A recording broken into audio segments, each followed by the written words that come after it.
এবার প্রবাসের সংবাদ।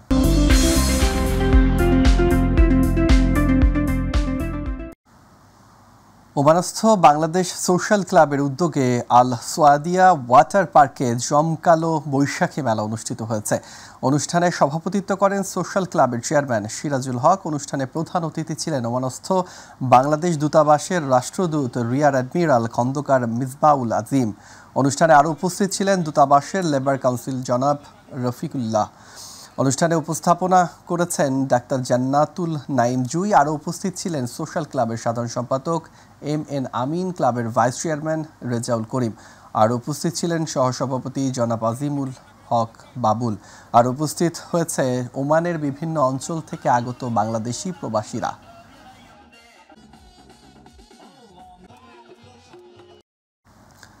বাহরাইনে প্রতি বছরের মতো এবারও দূতাবাস মেলায় অংশ নেয় বাংলাদেশ। মেলার উদ্বোধন করেন জাতীয় আর্টস কাউন্সিল প্রেসিডেন্টের সহধর্মিণী শাইখা লুলুয়া বিনতে খলিফা। রাষ্ট্রদূত মোহাম্মদ রইস হাসান সারোয়ার, NDCর সহধর্মিণী মিসেস দিলরুবা আক্তার ও অন্যান্য কর্মকর্তাদের সহধর্মিণীগণ বাংলাদেশ স্টল পরিচালনায় অংশ নেন। প্রতিনিধি সাইফুল ইসলাম সাইফ জানান, সকালে শুরু হওয়া মেলায় বাহরাইন রাজপরিবার, বিদেশি কূটনীতিক ও তাদের পরিবাররা অংশ নেন। বাংলাদেশি হস্তশিল্প, নকশি কাঁথা, পাটজাত পণ্য ও তৈরি পোশাক বিদেশিদের দারুণ আগ্রহ করে। রাষ্ট্রদূত বলেন, এই ধরনের আয়োজন মানবিক কূটনীতিতে বাংলাদেশের অবস্থানকে আরও সুদৃঢ় করে। চলতি বছরের হজে শতভাগ সাফল্যের লক্ষ্যে 1388 জনের ভিসা সম্পন্ন করেছে তাকওয়া হজ গ্রুপ। হাজিদের সেবায় বিগত 33 বছর ধরে শতভাগ সাফল্য ও বিশ্বস্ততার সঙ্গে পবিত্র হজ ও ওমরা সেবা দিয়ে আসছে প্রতিষ্ঠানটি। তাকওয়া হজ গ্রুপের চেয়ারম্যান সৈয়দ মোহাম্মদ মোরসালিন বলেন, বাংলাদেশ ও সৌদি আরব সরকারের অনুমোদিত হজ এজেন্সির মাধ্যমে নিবন্ধন করে হজ করা ও সঠিক সেবা পাবার নিশ্চয়তা রয়েছে।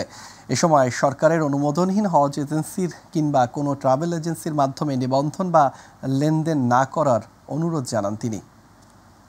এখানকার যে মুআল্লিম আছে অধীনস্থ, আলহামদুলিল্লাহ খুব ভালোভাবে সেবা দিয়েছেন।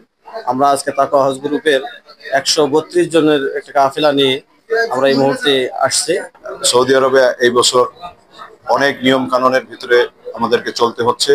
হাজিদের নুসুক কার্ড এবং সবসময় পাসপোর্টের ফটোকপি কাছে রাখা, এইসব বিষয়ে আমরা সবসময় হাজিদেরকে তালিম তরবিয়তের মধ্যে রাখছি।